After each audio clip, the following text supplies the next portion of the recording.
श्री जी कितनी सुंदर हैं, ये श्री जी के मुख से ही सुनो। आज दुनिया तो बखान कर रही है कि श्री जी ऐसी हैं, किशोरी जी ऐसी हैं, लेकिन श्री जी कितनी सुंदर हैं, ये श्री जी के ही मुख से सुनो।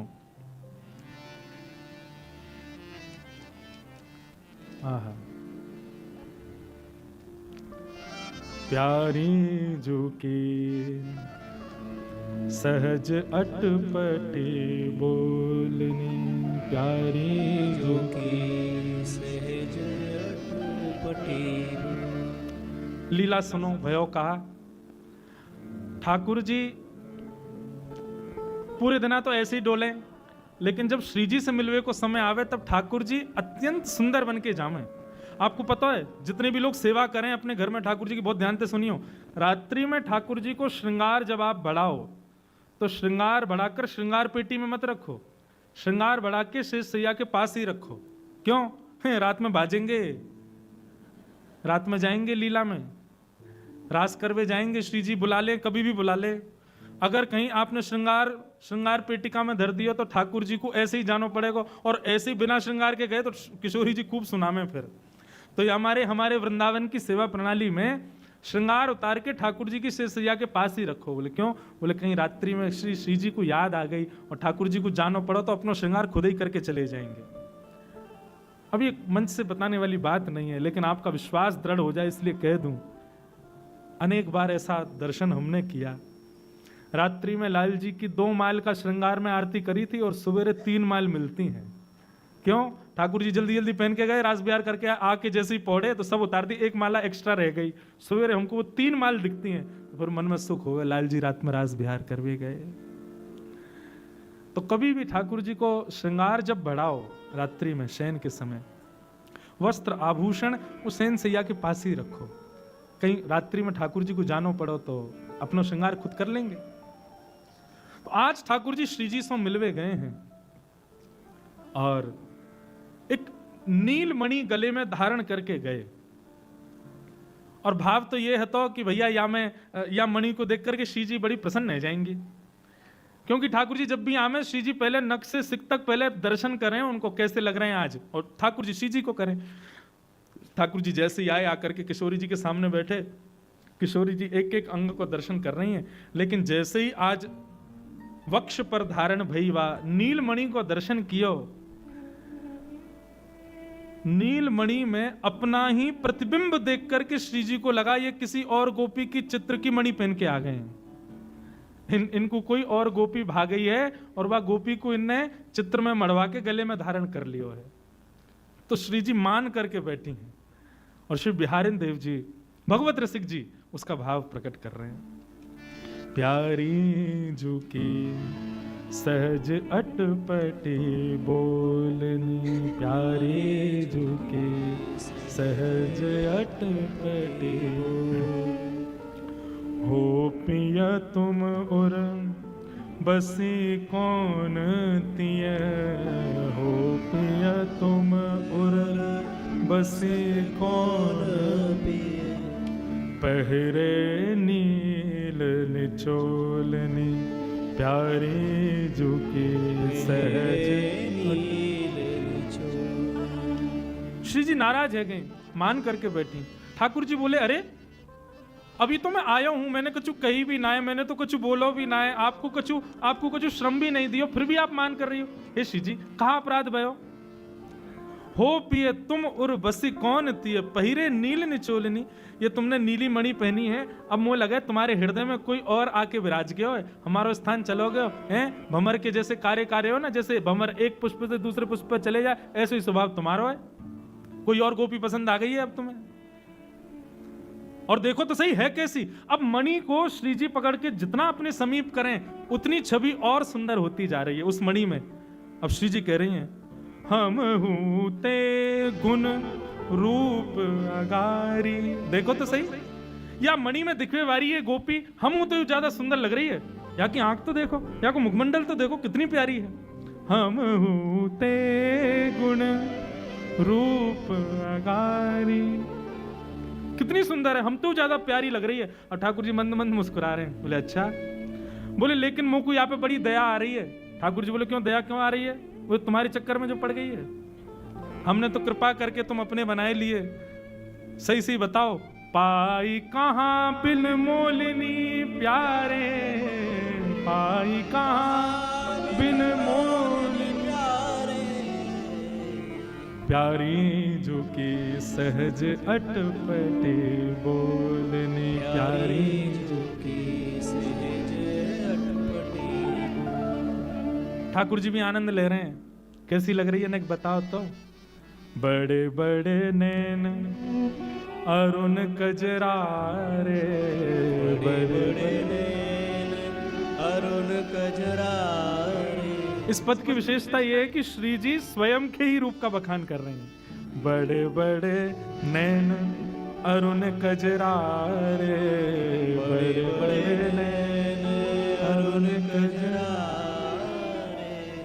बिथुरी अलक कपोलनी, हाँ बिथुरी अलक कपोलनी, प्यारे जो के सहज अटपटे बोलनी, प्यारी जो की सहज अटपटी। और अब भैया वह मणि को देखते देखते वह में रूप निहारते निहारते श्री जी भी वह रूप की चकोरनी बन गई।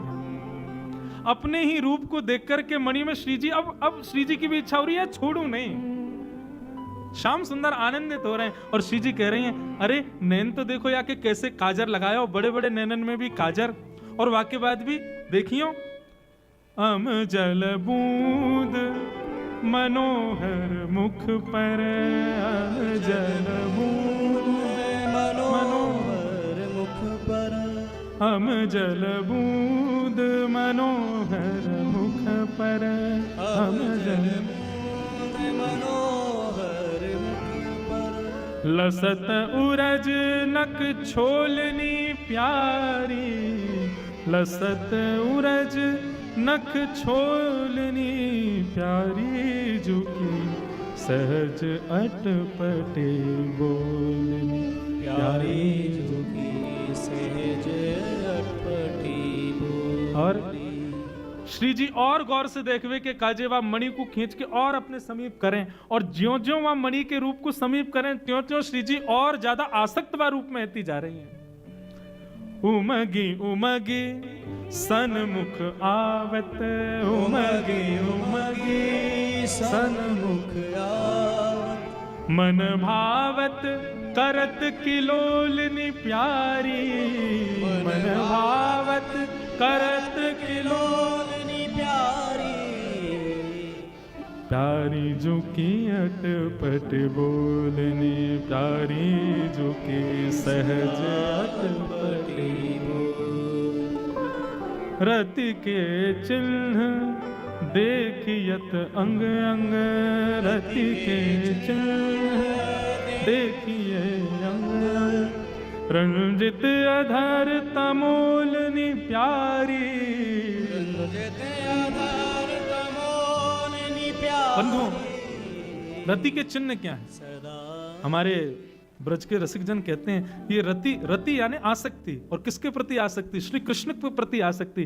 किशोरी जी ने पहले काजर देखो है, फिर नेत्र देखे हैं, फिर श्रृंगार देखो है, फिर सौंदर्य देखो है, और देखते देखते किशोरी जी अपने ही मुख के प्रतिबिंब में कृष्ण प्रेम की उत्कंठा भी देख रही हैं।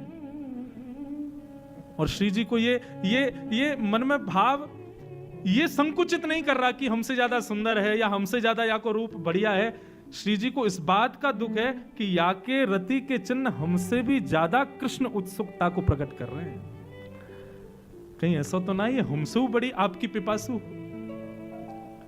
भगवद रसिक कहो तुम साची, भगवद रसिक कहो तुम साची, नाही करो अनबोलनी, हाँ नाही करो अनबोलनी, प्यारे जो की सहज अटपटे बोलनी, प्यारी जो की सहज अटपटी बोल। ठाकुर जी के हाथ पकड़ लिए। पहले तो मान क्यों, अब किशोरी जी रुदन करने लगी। ठाकुर जी बोले आपके अश्रुबिंद क्यों प्रकट है रहे? बोले क्योंकि हमें कोई बात को गुमान नहीं है, लेकिन एक बात को है कि हमसे ज्यादा आपको स्नेह कोई और ना दे सके। लेकिन ये मणि में दिखे वाली गोपी की रति के चिन्ह देख के ऐसा लगे हमसे ज्यादा आपसे स्नेह करे। हमको यह बात से बहुत कष्ट है रो श्याम सुंदर। ठाकुर जी बोले, हे श्यामाजू ने ललिता को बुलाइए। बोले वाकू बीच में क्यों बुला रहे? बोले बुलाओ तो। अच्छा वो जाने या गोपी को? बोले हाँ वो जाने, बुलाओ। ललिता आई, ललिता आके बैठी। आज्ञा करें स्वामिनी जी, स्वामी जी। कहा आज्ञा है? बोले आज श्री जी मान करके बैठी, देखो आंखन आंसू और गिर रहे हैं। बोले अरे श्री जी इतना श्रमित कियो, बताइए नंद के लाला ने कहा कियो? बोले यार नंद के लाला ने एक मणि पहनी हो, वह मणि में एक गोपी बैठी है, वो गोपी इनकी नई नई प्रेयसी बनी है। वाकू देख करके मुंह को बहुत संकोच है रो, मुंह को बहुत कष्ट है रो। ललिता बोली लाओ मुंह तो दिखाओ। ठाकुर जी कुछ नहीं बोल रहे हैं। ललिता ने जैसी मणि देखी तो ललिता का प्रतिबिंब प्रकट हो गया। बोले अरे ये तो मेरा ही मुख है। किशोर जी बोले अच्छा ये ललिता है कब में? ठाकुर जी बोले श्री जी गौर से निहारो, आप जितनी देर से जा गोपी की उपमा बता रही हो वो कोई और नहीं, आप ही हो। आप अपने ही उपमा को बखान कर रही हो। प्यारे जो के सहज अटपटे। अब इस भाव में भगवत रसिक जी ने किशोरी जी का कृष्ण प्रेम सब बात अपनी तरफ है, उनका सौंदर्य आदि सब कुछ है, लेकिन हमारी श्यामा जो कितनी भोरी हैं, वो प्रतिबिंब में भी स्वयं को देख करके सोच रही हैं कृष्ण के हृदय पे धारण मणि है तो कहीं कोई और तो नहीं, कितनी भोरी हैं। ऐसी हमारी श्यामा जो हैं। ऐसे श्यामा श्याम के चरण कमलन में बारंबार प्रणाम करें और आज के मंगल भाव को यहीं विश्राम दें। बंधु अथाह सागर है। आप सत्य मानो नागपुर में पिछले वर्ष और इस वर्ष का भी यदि पूरा मेल कर दिया जाए ना तो एक बिंदु के समान रस प्रकट हुआ है। ऐसे रस का अथाह सागर हमारा ब्रजमंडल वृंदावन है।